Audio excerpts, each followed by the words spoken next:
Welcome to TheoTrade. This is Don Kaufman. It's January 31st, 2020, and you are watching the TheoTrade Weekend Update.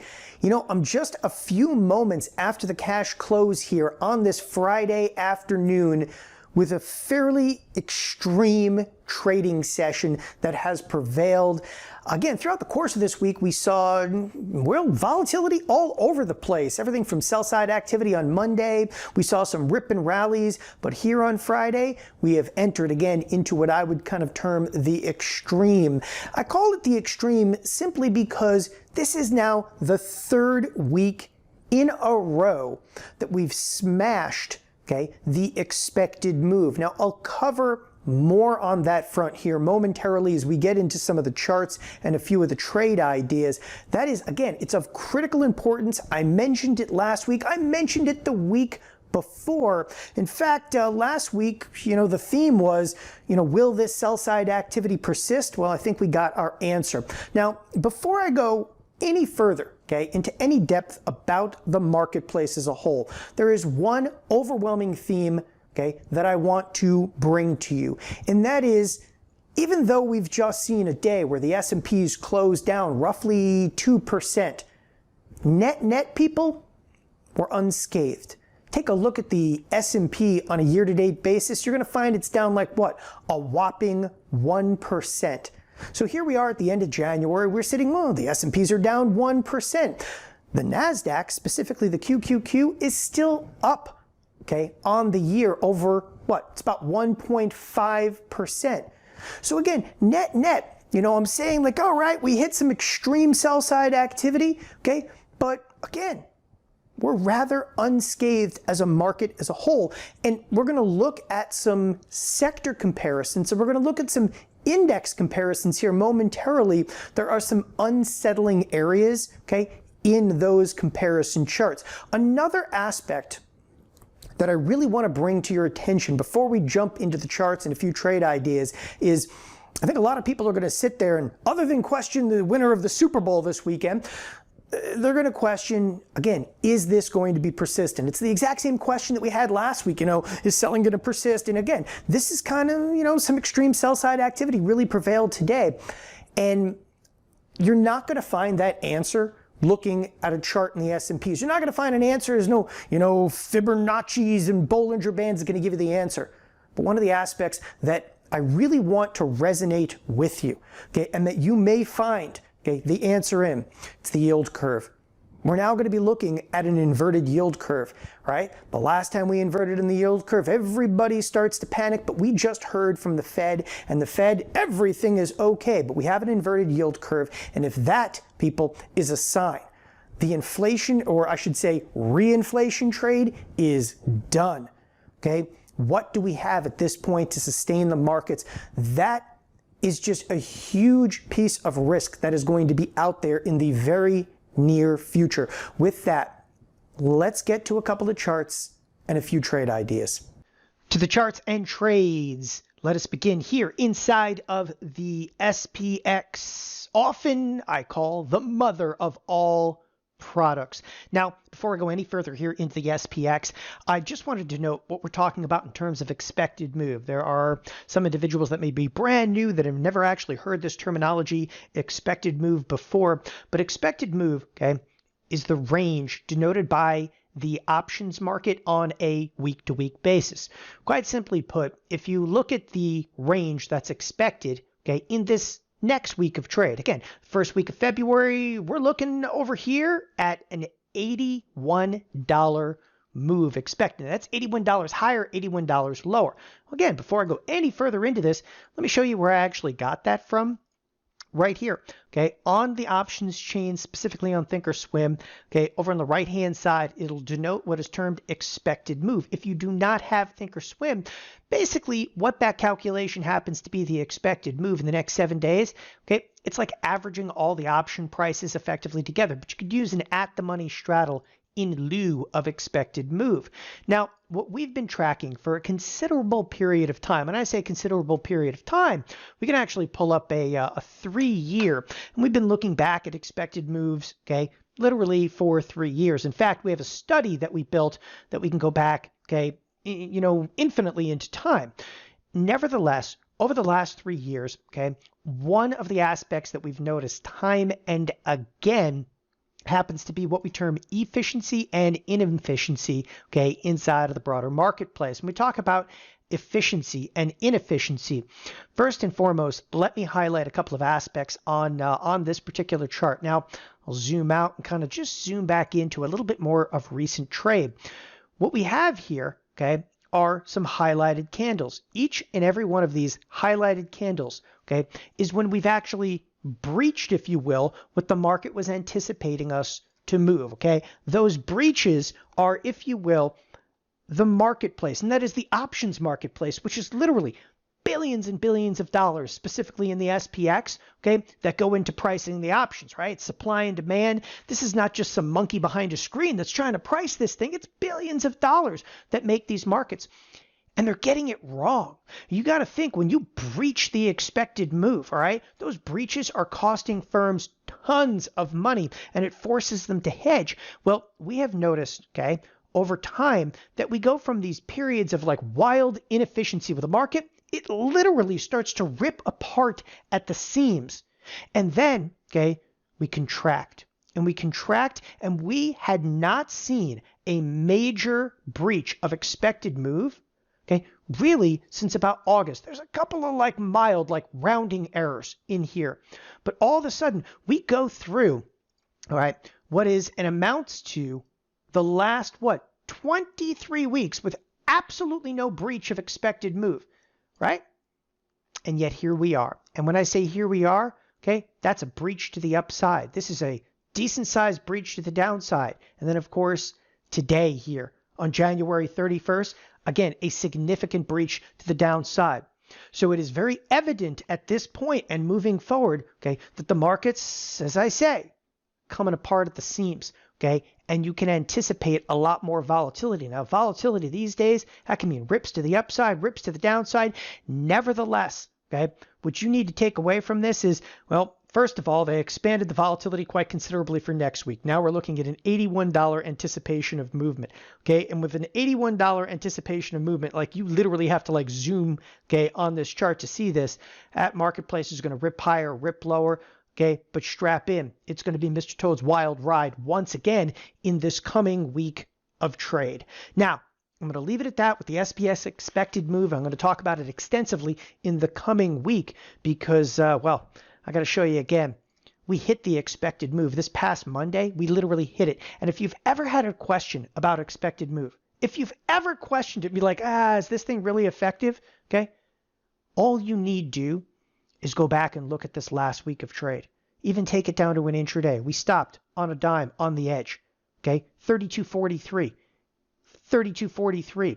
We stopped there today. And when I talk about today, literally the marketplace paused. Okay. Right on the edge of the expected move before ultimately breaking outside of it. Again, it is uncanny how effective the expected move has been on not just on a week-to-week basis, but even on an intraday basis. Moving on here in our theme of like extreme risk, well, it's prevailing, okay, but really is there more to come?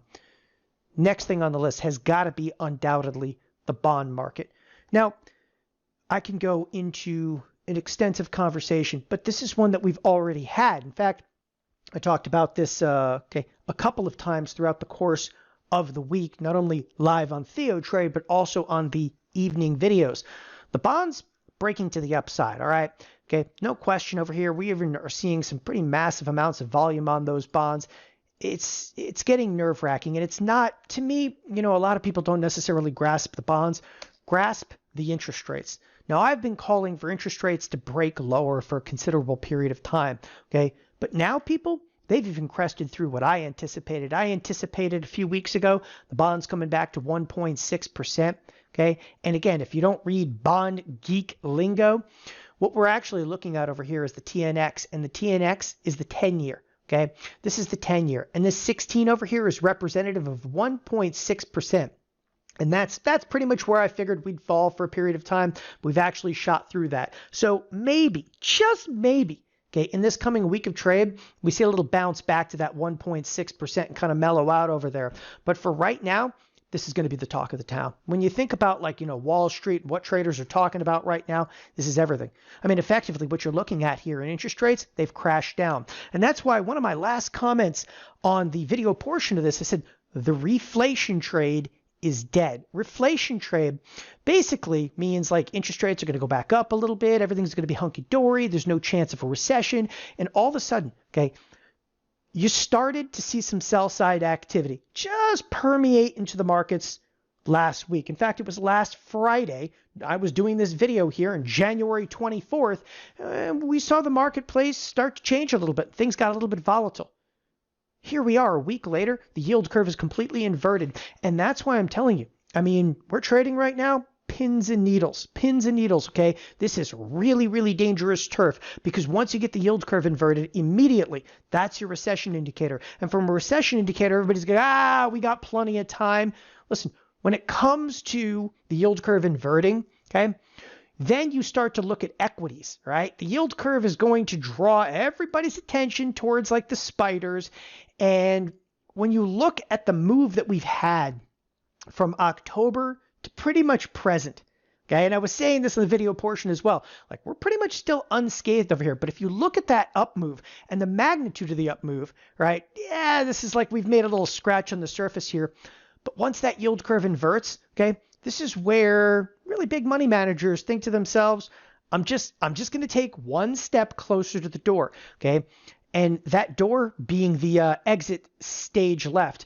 When it comes down to it and they start to look for that door, okay, you don't necessarily want to be the first one out, but you can't be the last one out, okay? And as soon as they move for it, everybody moves to the door at the exact same time.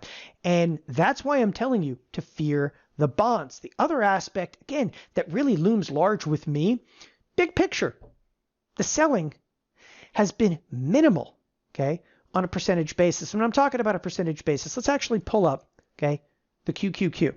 So I'm going to pull up the QQQ, right? Does it look like it hurts? It doesn't hurt, okay? I'm also going to come down to style and I'm going to load style. And I've actually got a special style already set up here. What you're looking at right now is a comparison chart. I'm going to go ahead and close up this left side bar. In this particular comparison chart, right here on the top of your screen, and this is just a year to date, okay? The QQQ is in the primary position. That's this little monkey right there, okay? Those are our Qs. They're effectively up 1.3%, okay? In the middle, we have the SPY. What are they? Down about 1%. And on the bottom of the screen, the IWM. It's the Russell, down about 3% a year-to-date basis. This speaks volumes, okay? First of all, the sell-side activity that we've seen. Oh my, what do we have selling? Last Friday, the 24th, we saw some sell-side activity on Monday, and here we are on Friday, okay? People, unscathed. That's why I keep using that terminology, unscathed. The Qs, they're still up on the year. January, though, doesn't look as good as it did, okay? So January is going to close down in the books, okay? Because they're going to mark January based on the S&Ps. But net, we're actually going to be down. But again, that big picture over there, if you're fearful right now, if you're fearful of the marketplace, listen, call me when the Qs drop to 200 and we're not even halfway home, right? Okay? The QQQ could drop 20 points and that's when maybe a little bit of bleeding might start, okay? If the Qs dropped all the way back to 180, we're only getting back to where we were in October. Just a few months or even a few weeks ago, if you will. That is how monumental this move has been. Now, you have to be careful in here, okay, and with this thought, because we're going to start to talk about sector returns, okay, and year-to-date, like sector returns, it speaks volumes right now. There is a massive, just massive divergence in this marketplace, and I don't like it. I don't have to like it. I don't want to like it, okay? But I am going to show you that at this point in time, you have a handful of products, okay, propping this beast up. When I say a handful of products, we'll get to something like Microsoft here in just a moment. Take a look at that. If you're looking for like opportunity, yeah, it might be knocking, and it's called Microsoft. I'll come back to that here momentarily. As I said, okay, I want to look at sector returns year to date. And to do that, what I'm going to take you into, and it's a little complicated if you've never looked at it before, all right? In this case, we're actually going to type in, once again, the spiders.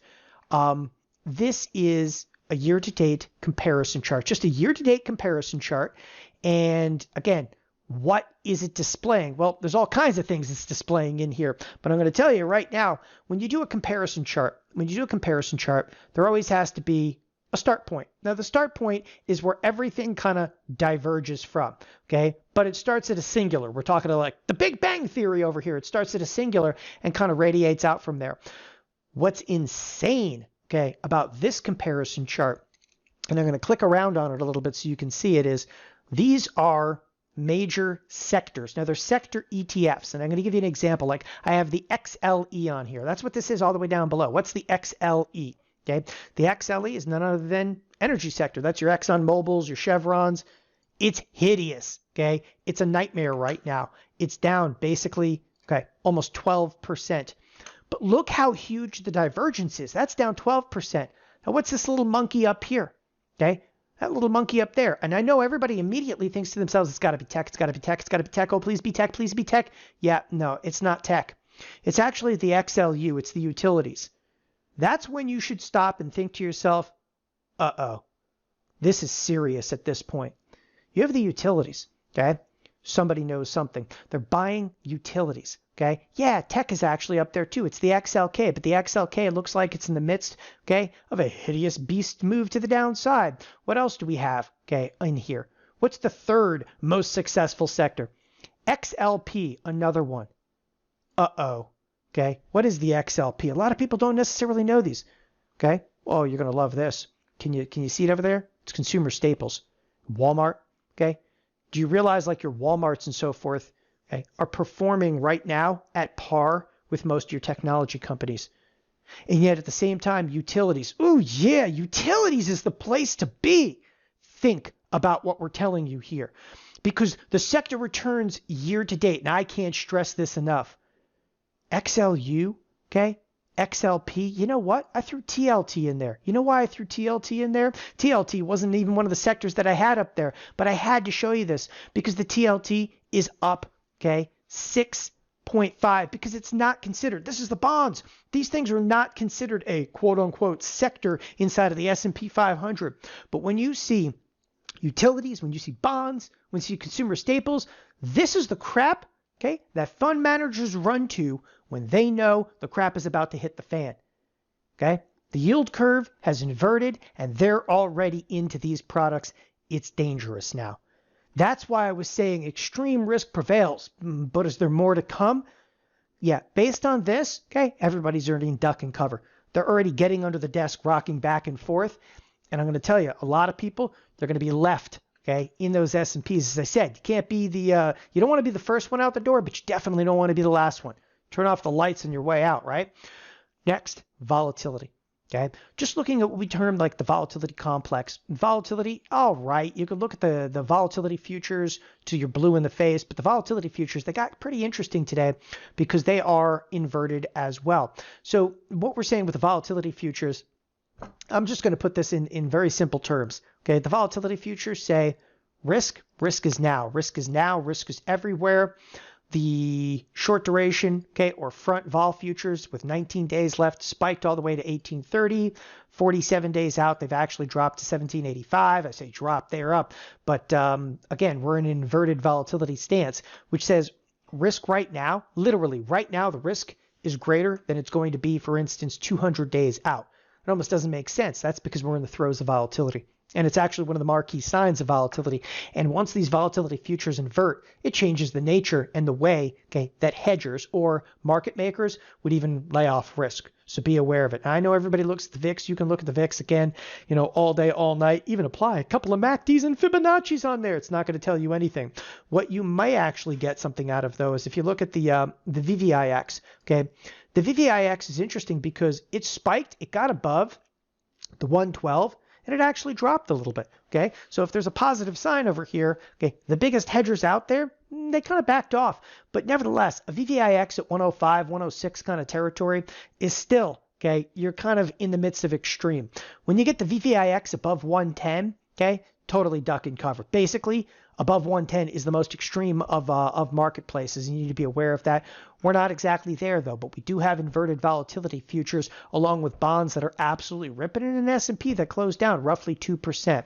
All right, okay. Not even Amazon can save you now. I threw that up there because there were a number of kind of key earnings out, right? Key earnings that have actually come out. Obviously, okay, we saw Amazon. Amazon spikes to the upside. What did you see throughout the course of the day? Interestingly enough, Amazon, okay, was slipping like the rest of the marketplace. Big trend down day. We saw it slip with the rest of the marketplace, but a lot of the major stocks are already through their earnings. What has not yet had earnings that could actually be material? Well, you got to start to look to stuff like Google. Okay, Google, it's coming, right? And make sure everybody sees that. Google is actually coming out here in very short order. So get ready because Monday after the bell, okay, you're going to see the likes of Google releasing their earnings. But again, when it comes to like material underlyings, there isn't that much else, okay, out there. There's, again, we're through the bulk of it, but I'm talking like real market moving events. Apple, okay, Apple took a little bit of a hit today, down about 4%, but net, it's just popping back and reverting back down after earnings. The last portion I want to get to you, okay? I say not even Amazon can save you now because I wanted you to realize that we're through earnings, and earnings, okay, it's been a rough road. I mean, I have to say though, some of the stocks through earnings, I mean, I was shocked, okay, how well some of the stocks performed after the earnings. The one that really shocked me was Boeing. Boeing takes a $12 billion loan out to go buy some more stock back. Okay. They're short on cash. Earnings are terrible. They actually guide lower. Losses for the year. Okay. Apparently it was all priced in, but there was a lot of that going on where stocks, they still seem rather unscathed. Now, last but definitely not least, and this is one of the big points, this is what I'm going to be talking about throughout the course of this week. People, right now, okay, this is where I live. This is my home. Okay. I'm a volatility trader. I grew up around volatility traders, and we're home. Okay. Get short unscathed stocks and sectors. And that's what we're going to be doing throughout the course of this week. When I say unscathed stocks or sectors, I told you Microsoft was going to make another appearance, okay, on this weekend's update. Take a look at Microsoft. It had a down day. It's a miracle. Okay. Look at Microsoft, still up 6% on a year-to-date basis. But you got to throw this up here, okay? Year over year, it's up 63%. It's totally unscathed, okay? It's untouched, and that's one of the key points. Take a look for a brief moment here at Netflix. Now, you can make an argument. Year over year, Netflix, nothing has happened. Nothing has happened year over year. It's up 1% year over year. Yeah, but Netflix has had a straight shot to the upside. It's through its earnings. And I want to tell you something about Netflix. If you see the entire marketplace start to get hit, what, you think Netflix is going to be the odd stock out? Let's leave it alone. Of course they're going to come in here. Because once you start thinking about like, well, what if the economy starts to slow down? Sell-side activity in the marketplace, okay? People go home over the weekend. They think about it overnight. The worst fears come to fruition, and all of a sudden, okay, it proliferates. Believe me, if we see some sell-side activity really start to hit the markets this week, they're going to go after Netflix. Okay, what else do we have over here? You know, we had this thing called XHB, but that's a fairly substantial candle to the downside over here. It's actually one of the largest down moves that we've seen inside of the home builders in, well, okay, you go ahead, pull up all the chart you want. That could be the beginning of the end for the home builders over here. But again, I believe that one's already in motion. Another one worth looking at is, okay, quite ironically, XLU. Even though it feels like everybody in the world has run to the utilities. Run to the utilities! Why? Because the utilities, okay, are actually paying a little bit of yield. Okay, sooner or later, if the market really starts to sell off and things get ugly, okay, I promise you this, they hit them all. And they will hit them all. Last but not least in this list, okay, when you start to look for unscathed sectors and stocks, look at stuff like Lululemon. Oh, come on. Yeah, it had a down day. The entire marketplace had a down day, but it's outperforming in every way, shape, or form. And I don't care what you might think about yoga pants. Again, when they hit the market, they will hit it all. And you have to look towards unscathed sectors and stocks. Thanks, everybody, for joining us here at TheoTrade. Have a wonderful weekend. Bye-bye.